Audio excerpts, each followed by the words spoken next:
Hey, welcome into the Stinkin Truth Podcast. Yours truly here in New York City. I'm a city guy. And my partner out there in Denver, Colorado, Mike Evans. Mike, how are you, buddy? I am good. How is the big city? You having fun? Oh, yeah. I'm having a great time. So I jumped on a plane Sunday morning, and I flew. First off, I got to just side note. By the way, please subscribe, do all those things that you do here, because we would appreciate that. But I'm in the airport early, like I always am. And I ran to the bookstore and I grabbed the new Jack Reacher novel, right? I've seen a lot of hoopla about it on television. I think it's a Prime show or whatever. And so I read the one that's out right now, New York Times bestseller. And I didn't read the whole thing yet, but I hunkered down on a flight for 3 hours and just read. And I'm telling you, I'm a Dirk Pitt pneumophiles guy, but I kind of dig Jack Reacher. I think he's a badass. He is a badass. Yeah. You should see the TV show. Right. And the character that they have playing him is exactly how he's described in the book. Right. Yeah.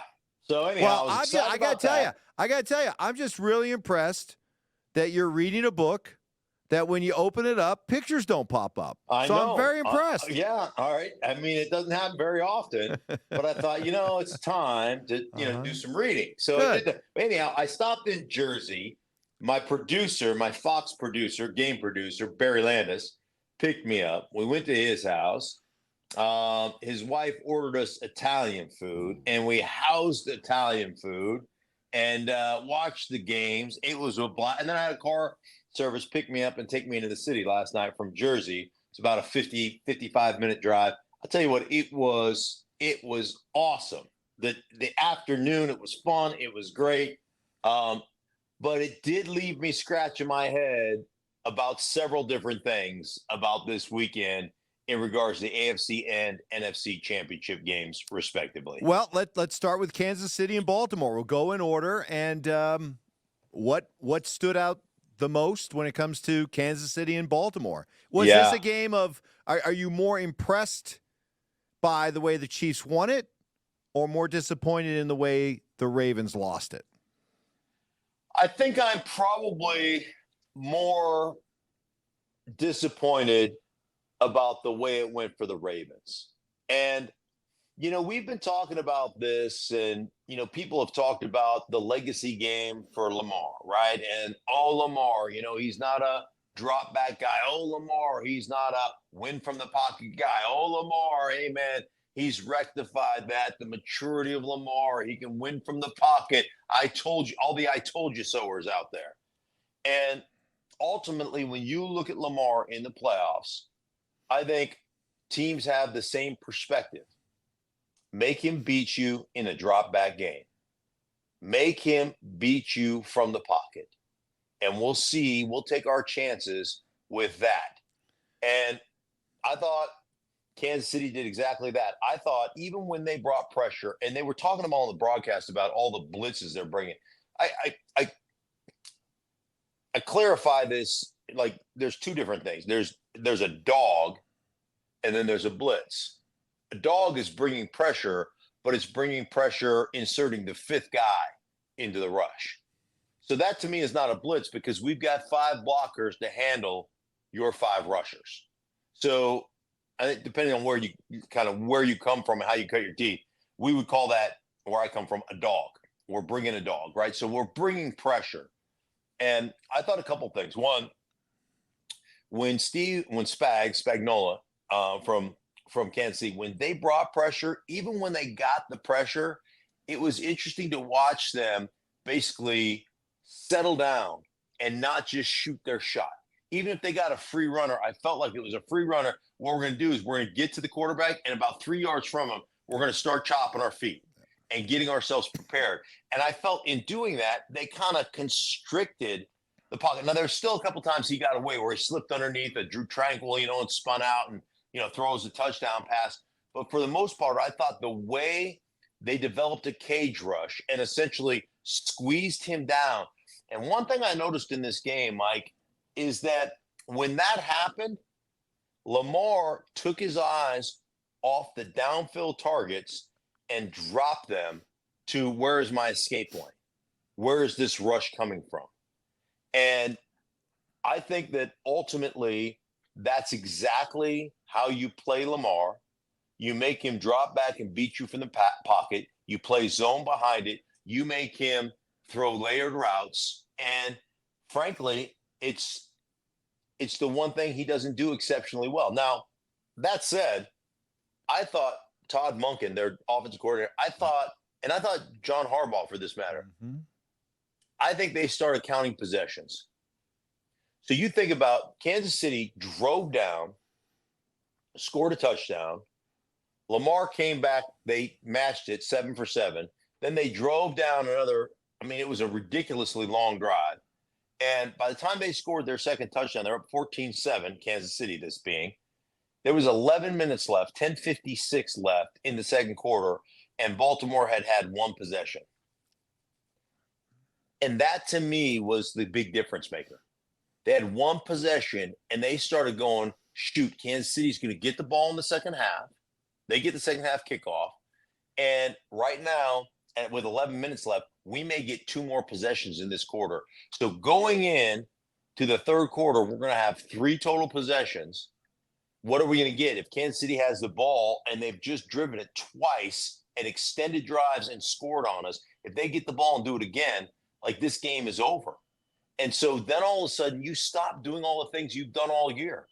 Well, that was gonna be my question, because I love everything you just said about how the Chiefs were able to get Lamar playing a style that they felt they could exploit. But why did the Ravens make it so easy for them? Why did they get away from running the football? This was a team that was very physical all season long, was a great running team. And it's almost like I mean, are you saying they chose to get away from it? Almost like they wanted to try to put this game in Lamar's hands? Or did they just, get caught up in the circumstances and in the process get outcoached? Yeah, I think they got outcoached is the biggest part of it. And I think, like I said, you're sitting there with 10:56 left in the second quarter. You've had one possession. And now you're going, shoot, we're going to get 2 more in this quarter, maybe. And then they get the ball to start the third quarter. Oh, no, did we get the ball? I think Baltimore got the right, because Kansas City would have got the ball for the double score. Okay. Yeah. And anyhow, like I'm saying, at the end of the day, wait a minute. At the end of the day, I just think that they were so limited in possession-wise. Maybe they had 2 with 11 minutes left. Anyhow, long story short is you're sitting there going, a 12-possession game, right, is really going to be what? At the end of the day, we'll be fortunate to get 8, maybe 9 possessions. And you kind of kick to the curb all the things you did well. I mean, think about this Kansas City team. They gave up, 150-plus yards rushing against Buffalo the week before, and you got the best running team in football, right? And all that read zone stuff where, Lamar fakes it into Edwards' belly, and then bounces outside and does what does what he does, right? Like, he either threaten the edge, run. He's got the RPO action going on, where they can run the little drift route behind the linebackers, get sucked up. Like, all the things that, to me, are incredibly hard to defend, and you put your decision makers on defense. You put defensive ends, you put linebackers, you put those guys in conflict. What am I going to do? How am I going to play this edge? Am I going to tackle Gus Edwards? Am I going to surf and try to play Lamar Jackson? Like, how am I going to do this? All the things that keep you up at night as a defensive coordinator. Frankly, the Baltimore Ravens just didn't do it. Right. They chose not to do it in a game where they were down by 10. And I thought, Mike, this whole time it was so interesting because they played the game kind of like how I feel about Baltimore. You get down by 10 and you're not coming back. That's how I feel about the way Baltimore plays. And they played that way. They're like got down by 10 and it felt like panic. It felt like, oh, we got to abandon everything we do. You know how many times I've talked to you about the importance of identity? Your identity, what are you? And if I'm going to get my ass kicked, if I'm going to get beat, I'm going to get beat doing what I do well. And at the end of the day, if that's the case, then tip your cap and say, man, you got us. You know what this reminded me of, Mike? It goes back to that Jacksonville game that Denver played in 1996 in the playoffs when Denver was a number 1 seed. And all week, what we prepared to do game plan wise was, hey, we're going to run it against Jacksonville unless they give us this look, this 8-man front. Then we're going to throw the ball. If they give us this look with a safety rotation down, then we're going to throw the ball. And I came home Wednesday night after we put the game plan in, and my wife was like, what's wrong? She could tell something was bothering me. I go, I hate this game plan. I said, I hate it. And she's like, well, why? I go, frankly, man, I don't feel good about the game plan because based upon the defense that Jacksonville gets in, they can take us out of what we do. We run the ball. I mean, go through the season. Terrell Davis had, 24, 25 carries a game, every single game. So sure enough, we get in that game. They give us the looks that make us check out of the run game. And at the end of the day, Terrell had like 12 or 14 carries. He averaged 6 yards per carry. I think he had 12 or it was either 12, maybe it was 14, something like that. But he got almost like about half of what he normally gets. And that gets you out of your identity. That's what I felt like Baltimore just got taken out of what they do. And it was, I mean, if you're a Baltimore Ravens fan, you got to be pissed at the offensive coaching staff. You got to be pissed at your head coach. Like, we didn't do anything that we've done all year. And Baltimore's defense shut them out in the second half or shut them down in the second half. They were incredible. So, yeah, I was more disappointed, Mike, in Baltimore. So where are we at now with Lamar Jackson? If this was a legacy game for Lamar, how do we look at him now? Well, I talk about this all the time. Until I see one that can run around and scramble around and play off schedule, win a Super Bowl, I'm going to believe the only way to really win one is a traditional drop back guy. And I tell you this all the time, and I've always believed this. I call it the 70-30 rule. 70% of the time, you need to be on schedule. 30% of the time, when things break down, you got to have a guy that can make a play. And when you are playing the game off schedule all the time, eventually you hurt yourself. Eventually, you'll actually make more mistakes than you make big plays most of the time. And I thought Kansas City, I got to tip my cap to Kansas City for doing what they did defensively. Also, what they did early in that game offensively, they did enough to obviously win that football game. But I thought it was undisciplined. But Baltimore had 5 or 6? Like, they had a bunch of personal fouls, they had a bunch of penalties that kept drives alive and didn't allow their offense to get back on the field. They just made the lion's share of the mistakes. Kansas City. This is a fascinating story for me because we saw them twice against the Broncos. Broncos beat them rather handily in the second matchup. At one point, Kansas City's 8-5 this season. We're all talking about how vulnerable they look. And I know you're a big believer that you can't always just think you're going to flip the switch because one of these times you're going to flip the switch and there's no juice. But, man, they flipped the switch, didn't they? They did. And you look at this matchup right now between them and San Francisco, and I could make a compelling argument that these last 2 weeks are about as bad as the Niners have played all year, and these last 2 weeks are about as good as the Kansas City Chiefs have played all year. You talk about peaking at the right time. One team scuffed one down the stretch here, and they feel like they're going to get exposed. And the other team is kind of firing right now. And one other thing that really perplexed me, I guess, the beginning of that game, Justin Tucker. Dude, I get that you're the best field goal kicker in the history of field goals. You ain't going to make one tackle. You ain't going to throw one block. You ain't going to, like, what are you doing down there poking the bear? You're starting a fire that the rest of your teammates have to put out. What in the world are you doing? And by the way, like, I'm not a big believer in bulletin board material during the course of the game, but it does help you focus before the game. It does help you prep, a little bit more focus, a little bit more intensity in what you do, the way you train, all that stuff. I felt like Travis Kelce was seriously pissed. He played his ass off. He set the tone. He was looking for dudes to run up to and say, first down. He was looking to jaw. He got them to create some personal fouls. And I thought he gave the offense the energy that they had to have in that first half to do what they did. And ultimately, I just look at that and go, man, this game is hard enough. I don't need my kicker kneeling down in front of on the opposite side in front of their warm-ups, like messing with them. I didn't understand that at all, but it certainly bothered me. So we have a long time but before the game to be able to talk about both these teams. But final thought on Kansas City.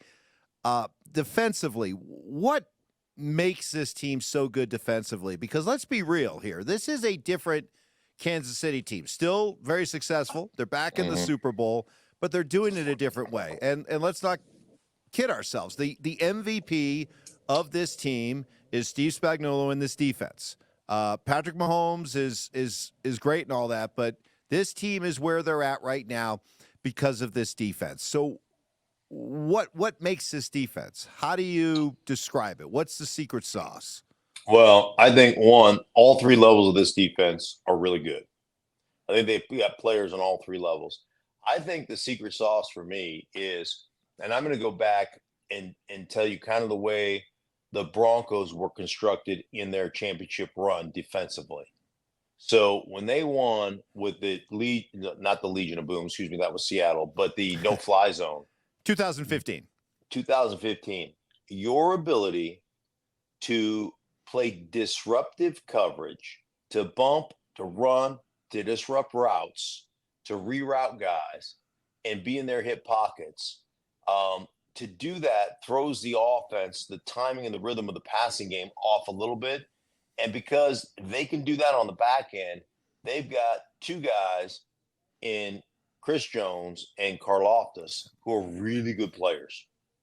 And so your combination of the front end being able to rush the passer and create havoc and get to the quarterback, and your back end being able to disrupt routes and reroute people, there is that great combination between those two, that great synergy between those two, and they do a great job. And Bolton, as a linebacker, does a phenomenal job as well in there. So I think they've got great players on all three levels, and they have a great mesh and a great feel for, the teams. You talk to coordinators all the time. They talk about rushing coverage, coverage and rush, rushing coverage, coverage and rush.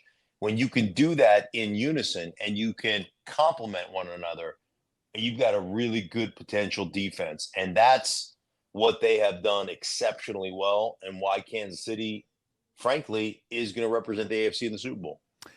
Okay, let's talk about the NFC. It's 24-7 at the half. Detroit's looking fantastic. They're just running the ball right down San Francisco's throats. San Francisco doesn't seem to have an answer. America is falling in love with this Detroit team. Lions fans are packing Ford Field. It's just an incredible story developing before our very eyes, and then everything changes in the second half. Yeah. What happened? First of all, let's give the credit to the victors here. What did San Francisco change in that second half? Well, I think one of the things they did is they created some opportunities for themselves defensively in like known running situations where they had not been able to stop the run game of Detroit. They brought a couple of run stunts, run blitzes. They got a couple of tackles in the backfield, and they eliminated opportunities. So all of a sudden, a team that was, running roughshod through them, their running backs only got, I think Montgomery got 9 carries in the first half. I think he only got 6 in the second half, and he averaged over 6 yards a carry. Gibbs got 11 carries in the first half. He got 1 carry in the second half. So they had some timely situations, timely run blitz, and timely plays on first down. I really thought they did a great job on first down and created second and third and long situations. And even though Detroit converted some of those, they kept finding themselves in these second and third and long situations, right? And it's hard to play that way because that takes you off schedule. So it eliminates a large portion of your playbook. And I thought San Francisco did a really good job in that. And you know what's interesting about this? And this is just me and you spitballing, but I'll ask you. So Steve Wilkes comes over. Remember, he's the interim head coach, Carolina Panthers. They end up letting him go. They hire Frank Reich and end up letting him go. And, now they've just hired Dave Canales. But San Francisco and Kyle Shanahan go out and get Steve Wilkes. They bring him into the fold. Remember now, here's a guy that didn't bring any of his own people. He got hired as a coordinator, but he didn't get it with, I get to bring my linebacker coach. I get to bring my outside linebacker. I get to bring my DB coach. I'm going to put the defense in that I'm used to with my people that know my terminology. He came to San Francisco without any assistants. None of his assistant coaches came with him, and he learned San Francisco's defense. And so here's, I think, the really interesting part to that is how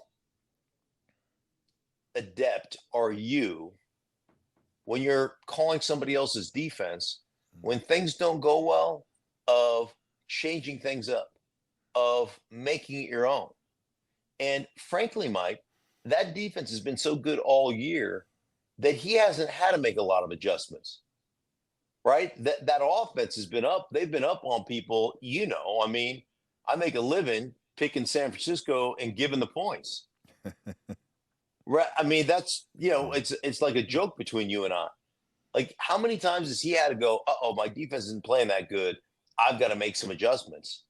And the last couple of weeks, now that was an adjustment I talked about, some run stunts and some blitz and stuff off of run and getting them shut down. But I think it's a really interesting because the last 2 weeks, San Francisco has played as poorly on the defensive side of the ball as I've seen them play all year. And I did their last 2 games of the season. Yep. So I really broke down like six different games that I really looked at. And I think they've been as bad, especially up front, which was the strength of their football team. Their inside guys with Armstead and Hargrave and then they went out and got Chase Young. And I think they've looked very, very pedestrian inside. They have not been very good. Offensively, what kind of questions did Brock Purdy answer for you and maybe for the football world with his performance? I think every guy on their team at one point or another mentioned something about how Brock Purdy managed to get me that ball on the sideline, and he managed to get this throw, and they were going in deep. But the last 2 weeks, Mike, and you and I have had this conversation, and we've had it on this podcast. The last 2 weeks, I think, when it was nut cutting time, Brock Purdy loaded the team on his shoulders and drove them in critical situations. And really interestingly enough, and I've talked to you about this, San Francisco has not been able to have a lot of fourth quarter comebacks. Why? Because they're not built that way. They're built to operate their offense. They're built to run the football. Every run they have has a corresponding play action pass that marries perfectly to it. So it looks the same. They create these opportunities for their guys to catch the ball, and it may be a 6-yard throw, but when they catch the ball, they've got 8 yards around them with nobody. And then they turn into, Deebo Samuel turns into a freaking fullback. George Kittle is a running back, Juszczyk, same thing. Like they have that ability. They are not, we're going to drop back and dissect you with precision route running. It's not what they do. And yet the last 2 weeks, they've had to make plays like that. They've had to go back to, hey, we're a drop back team. And Brock Purdy has been the difference maker. He's made some throws in that Green Bay game. He made that in-cut route to Jennings over, I think it was over Savage. I mean, it was a perfectly placed ball, big time throw. He made a couple of those throws late in that game on a game-winning drive. And this week, his ability to avoid the rush, to have the pocket presence, to scramble on several third downs and make big time plays with his feet, to make some big throws in there as well. The big play over the top to Ayuk that Detroit just bounced off their helmet. That was a big time throw. The touchdown to Ayuk between two defenders was a big time throw.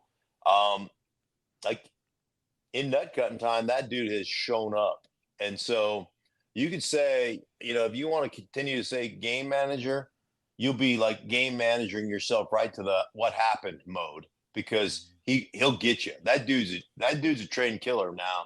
I've been really impressed with. I've liked Brock Purdy from the get go, but what he's done the last 2 weeks, kind of off schedule, what they've had to do to win football games, I thought he's been exceptional. Again, we'll have more time to talk about San Francisco as we move closer to the Super Bowl. The question that every Lions fan is asking: what happened? What happened in that second half? Because while most of the conversation, I'm sure, revolves around Dan Campbell's decision to go for it on fourth down instead of kicking field goals, and we'll talk about that, but it goes deeper than that. So how did this one get away from them? Yeah, well, I mean, I give Dan Campbell a lot of credit. He's come out there and said, "Hey, listen, I understand the scrutiny. I'll wear that. I'll take that." It's what they've been throughout the entirety of the year. In the last couple of years, man, they're going to go for it in those situations. Are you okay with that, by the way? The idea that, okay, go ahead. No, I'm not, simply because I love Dan Campbell's belief. I love his aggressiveness. I love everything about Dan Campbell and what he's brought and to the organization, the culture that he's created. But there are times when you need to take the points and understand the role that momentum is going to play. And you have a 4th down and 2. Now, you threw the ball. Reynolds dropped it, should have caught it. You'd had a 1st down at the 20 whatever yard line. But that's part of the decision-making process. You could have kicked a 46-yard field goal and gone up by 3 scores. You were up by 14. You could have gone up 17 points at that point. And now we have some momentum. We have the lead. We're going to kick it off deep, or we're going to kick it out of the end zone. They're not going to get the ball. They're going to get the ball in the 25. I look at that. You come away with points there, and it just puts even more pressure on a San Francisco team that I'm not going to say they're about to wilt, but they don't need something else stacked upon them. And then you got a 4th down and 3 late in that game.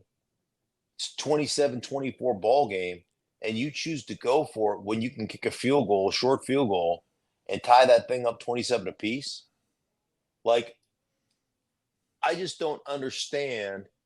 I don't understand how that Dallas game and you losing that 2-point conversion plan. I get you got jobbed on a call and all that kind of stuff, but how you don't kick the extra point and tie that thing up is beyond me. That once, okay, twice, I'm not sure. 3 times, come on.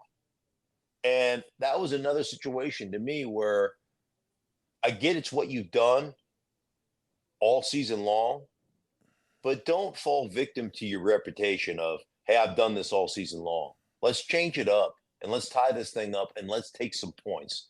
Let's quit being so point adverse, and let's throw out, the numbers, and let's go with what's going to help us win this football game. And that, to me, especially on that 4th and 3, was kick a field goal and tie this thing up. I'd like to say that, hey, Detroit did a lot this year and the future looks bright.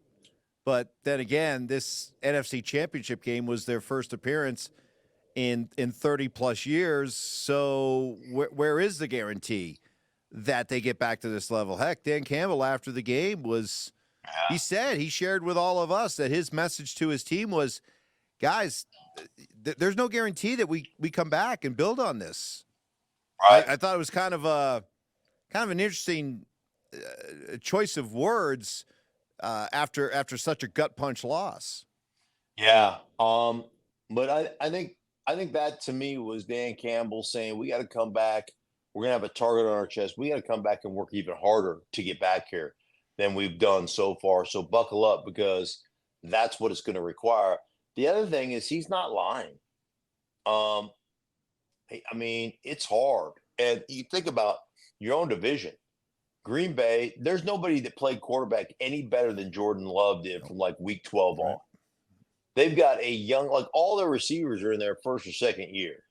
Like they've got a young, talented offensive core. They're going to be improved. You got Minnesota, I assume, and I don't know that this is going to happen, but I just feel like based upon the quarterback situation and the injury they had last year, they're going to find a way to get a deal done with Kirk Cousins. So they're going to be much improved. I mean, I'm assuming that's what they're going to do. Chicago, I mean, let's face it, Chicago's got more picks than like just the pure talent. Their defensive talent, they're legit. They've got some talented defensive players. They've made some nice moves on the offensive side of the ball. They're going to be able to multiple draft picks. I think they're going to draft a quarterback, and they're going to move off of Fields, which is going to bring them another draft pick or two. Like they are loaded talent wise, and they're young, and a lot of that talent they're not paying. And if they draft a quarterback, they won't be paying that guy either. So like this division, the NFC North, man, it's solid. That's going to be a tough division for even Detroit to win that thing. It's just going to be tough. Well, Detroit and Baltimore faced with thinking about what could have been and what needs to change moving forward. But for San Francisco and Kansas City, dreams of Super Bowl glory for the next couple of weeks. And we'll be here to talk about it and look at this game. Every possible angle we will cover. Yeah. Well, I don't know about every angle, but we'll cover most. Every angle. We'll cover most angles. I'm writing them all down in my notebook right now. Okay. Some angles will be covered. By the way, we split in our picks. We'll talk about that next time, but we split in our picks. You are so far behind me. You're going to have to triple press.